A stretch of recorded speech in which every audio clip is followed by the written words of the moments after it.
Is your gut ready for a makeover? Discover the power of natural supplements for IBD relief and beyond. Are you tired of battling gut health issues and not knowing where to turn? Whether you're dealing with IBD or just looking to boost your overall wellness, this episode is your go-to guide for unlocking the power of foundational supplements. We'll dive into the must-have natural remedies that can transform your gut health, ease inflammation, and get you back to feeling your best without all the guesswork. So tune in and take the first step toward a happier, healthier gut. Hey there, busy entrepreneurs. I'm Wendy Handy, and you're tuned in to Gut Fix. It's your ultimate guide to conquering IBD, fatigue, chronic stress, and reclaiming your vitality. Get ready to unlock a treasure trove of insights from diet hacks to stress relief strategies and dive deep into the fascinating world of how hormones affect your gut health. It's all about decoding the messages your body sends, so you can bid farewell to IBD and digestive issues for good. So, take a breather from the hustle and bustle. Let's give your gut a high five, and together, let's embark on this transformative journey. Are you ready? Let's dive into today's episode. Welcome back to another episode where we're talking about the foundational supplements for gut health. And so, the gut plays a central role in your overall health and well-being. It's responsible for not only digesting food, but also for absorbing your nutrients and eliminating waste. And then beyond these functions, the gut is the home to trillions of microorganisms that form your gut microbiome. That influences your immune function, your metabolism, and even your mood and your mental health. So maintaining gut health is essential for a lot of reasons. Like I said, for, supporting your immune system. 70% of your immune system is located in the gut. So that makes it a critical player in defending the body against pathogens and maintaining that immune balance. And so, a healthy gut microbiome can enhance your immune responses and help you fight off bacteria and, pathogens and things like that, and reduce inflammation, which of course is particularly important for those with IBD. Then the nutrient absorbance. So a healthy gut ensures that you not only are digesting properly, but you are absorbing the essential nutrients, vitamins, and minerals that are so vital for maintaining your energy levels, tissue repair, and just,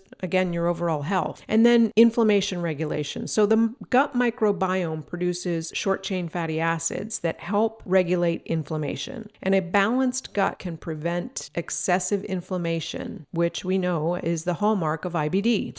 And then the barrier function, so your intestinal barrier function. The gut lining, it acts as a barrier to help prevent harmful substances like bacteria, pathogens, even undigested food from entering into the bloodstream. So maintaining that gut integrity is crucial for preventing leaky gut. And leaky gut can exacerbate IBD symptoms and trigger immune responses. So again, just an overview of what IBD is. And so it's that term, inflammatory bowel disease. It encompasses the two primary chronic conditions, which are Crohn's disease and ulcerative colitis. And both diseases involve inflammation of the digestive tract, but differ in, what specific characteristics they have and the areas of the digestive tract that it affects. And so the core supplements for gut health are, you want to look at the number one is a good probiotic. And probiotics they're live microorganisms. They provide numerous health benefits when they're consumed in enough amounts, in the adequate amounts. They play a crucial role in maintaining your gut health because they help balance that gut microbiome. And that's essential for IBD. And so an in-depth look at the role of probiotics. So the role of probiotics, not only in gut health, is to balance your gut microbiome. So they help restore the natural balance of your gut bacteria.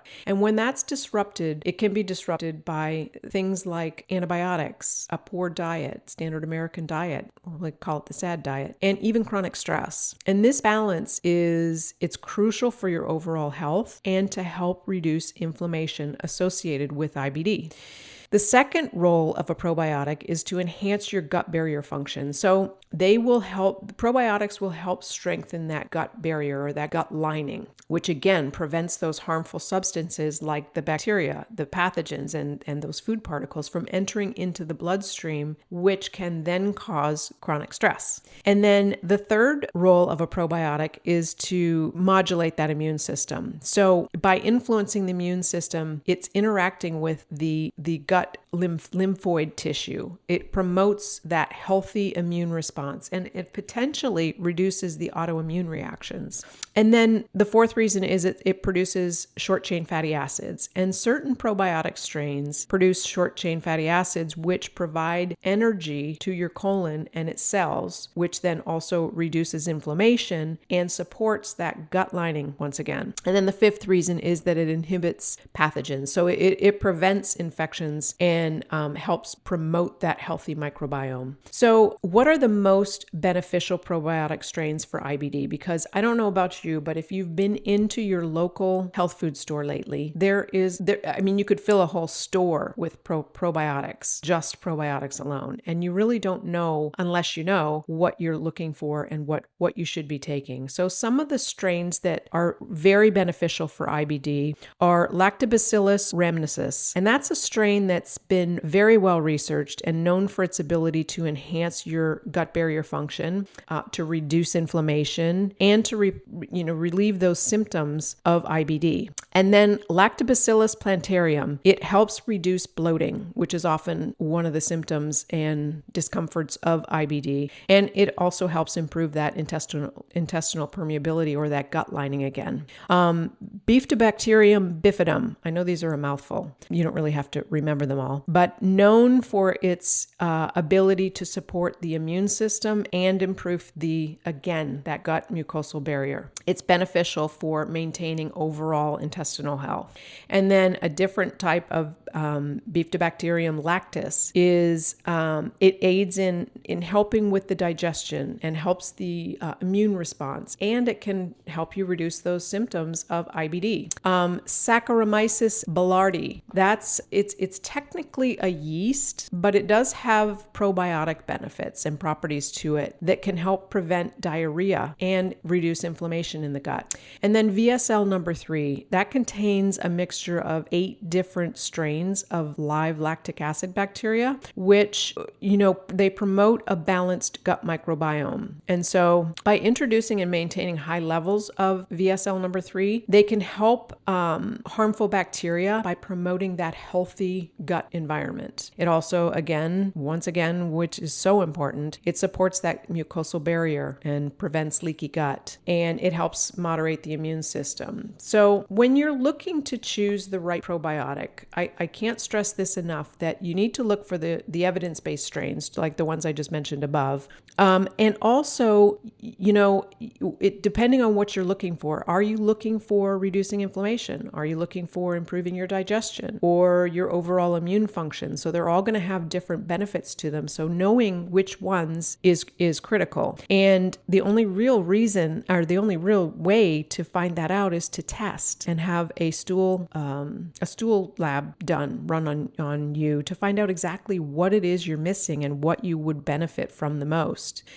And you want to look for, when you're looking for a probiotic, is for the colony forming units, or the CFUs. If you've ever noticed, it will have the number of CFUs on it. And if you're looking for, and that's the number of live microorganisms, by the way. And if you're looking to tame down a flare for therapeutic purposes, you want to look for the probiotic that has at least 10 to 50 billion CFUs. And when I was at my worst, I was at 100 billion CFUs. So for calming a flare, you definitely want 10 to 50 billion CFUs.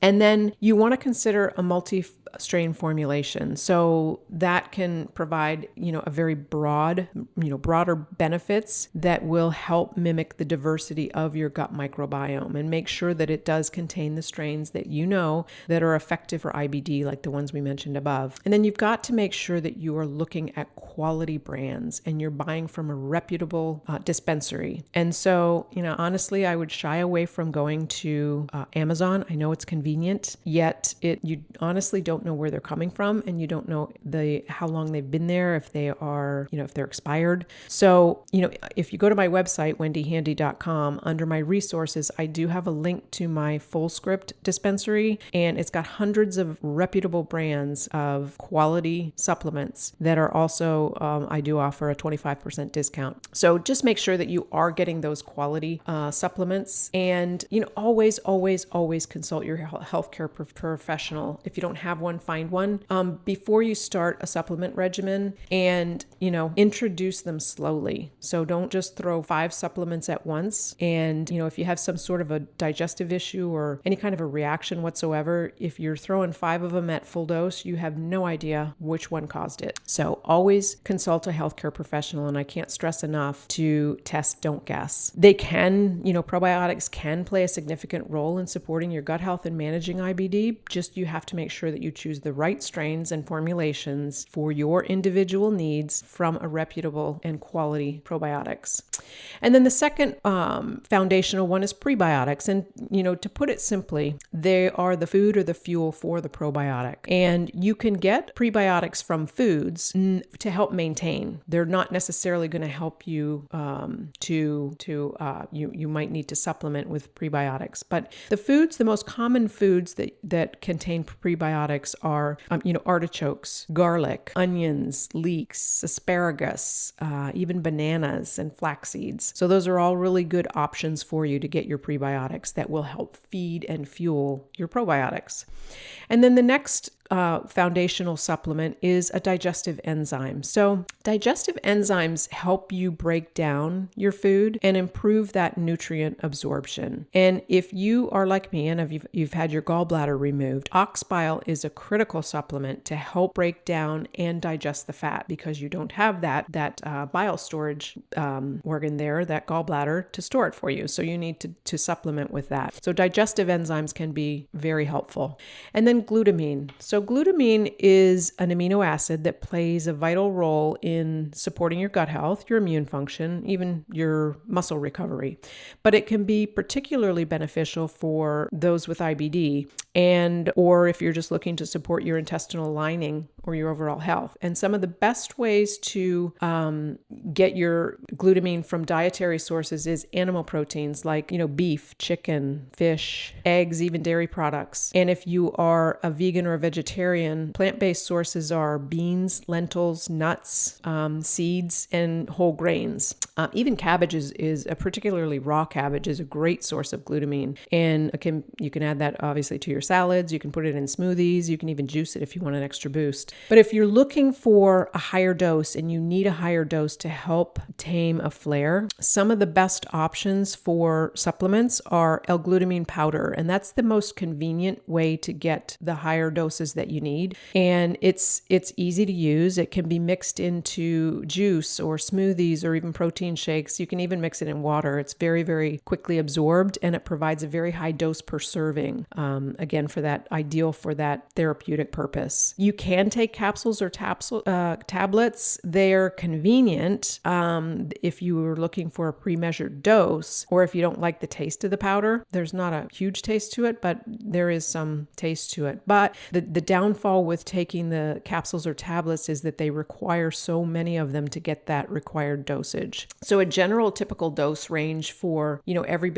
anybody who's just looking to maintain is 5 to 10 grams. If you're looking to help tame a flare, and for your, gut health and IBD, higher doses like 10 to 15 grams a day might be recommended. But again, check with your healthcare provider for sure, and monitor, any side effects that you might have. It's generally safe and for most people, and some may experience a very mild side effect like gastrointestinal discomfort. So you might have to adjust the timing and or, the dosage for a while and titrate up, which I always recommend with supplements anyway. And then the next one is omega-3 fatty acids. And so we've discussed this before, but omega-3 fatty acids are very highly anti-inflammatory. And so the best sources are from fish oil, or flaxseed oil, again, if you're a vegan vegetarian. And, just check for your dosage and make sure you're getting enough per. And so those are the foundational, but then you have some supplemental supporting supplements for specific needs. So vitamin D is something that if you are in an active flare, chances are you are going to be low in vitamin D. It's extremely important for your immune function and your overall gut health. And this is another one that you always want to test first and don't guess, because you don't want to have too much vitamin D either. Not enough is not good, and too much is not good either, because that can actually be dangerous. So always test your vitamin D levels first. And the great way to get your vitamin D is to go out in the morning for 10 to 20 minutes without sunscreen, primarily from your waist up, sun exposure. And the next one is zinc. So the benefits of zinc, of course, we know supports your immune function, and it does help your gut lining. Ideal dosages are 20 to 25 milligrams. Ideal dosages are 20 to 25 milligrams a day. And then curcumin or turmeric. So these are very well known for their anti-inflammatory effects. It's a potent antioxidant. It's going to help neutralize those free radicals that can damage the cells and compromise that gut lining. So how do you integrate supplements into your daily life? So you want to make sure that you, once again, are monitoring the effectiveness of what you're taking. First of all, you might think about taking a supplement log and just seeing what you're taking and writing down if you do feel differences. If you're not feeling any differences, then why bother taking it? And notice if you have any kind of a side effect too. And then you might adjust the dosage and the timing of when you're taking them too, and what you're combining, just to make sure you're not taking anything that might have any potential interactions. So if you are on any medications, you want to make sure that your supplements are not going to interact with that. Again, can't stress enough, check with your healthcare provider or find one that can help you with that. And then again, the quality and safety of choosing that high quality supplement. Your lifestyle and your supplementation. So your diet and your lifestyle can enhance your body's ability to use these supplements effectively. And so, not only supplements are not the one size fits all. You've got to combine it with a balanced diet of whole foods, reducing your stress, getting a little bit of exercise, and certainly getting adequate sleep. Those are all going to help with the supplementation. So it's not just taking supplements is the quick fix it. No, you've got to do the whole lifestyle with it. And then, it's got to be personalized for you and based on what you need on your labs and your lab results and your individual needs at the time, because it's going to change too. And there are some myths out there about supplements, and one of them is that more is better and that all natural supplements are safe, and that's not always the case. More is not better, especially like I said with with vitamin D. Too much vitamin D can be dangerous. So always make sure that you are working with someone that can find the quality, give you the quality supplements, and what's going to be right for your specific needs at the time. So I hope this has been helpful. I hope you have a little bit better understanding of how supplements can help you in your overall gut health and help you not only to maintain remission with your IBD, but also to help calm a flare. So thanks again for listening, and we'll see you next time. Hey there, thanks for tuning in. I hope this episode provided you with some valuable insights and tips. If you learned something new, I'd truly appreciate it if you would leave me a review, subscribe, and share it with another entrepreneur that you think might find it valuable. Don't forget to shoot me a DM over on Instagram at @CoachWendyHandy. See you in the next episode, and until then, stay happy and stay healthy.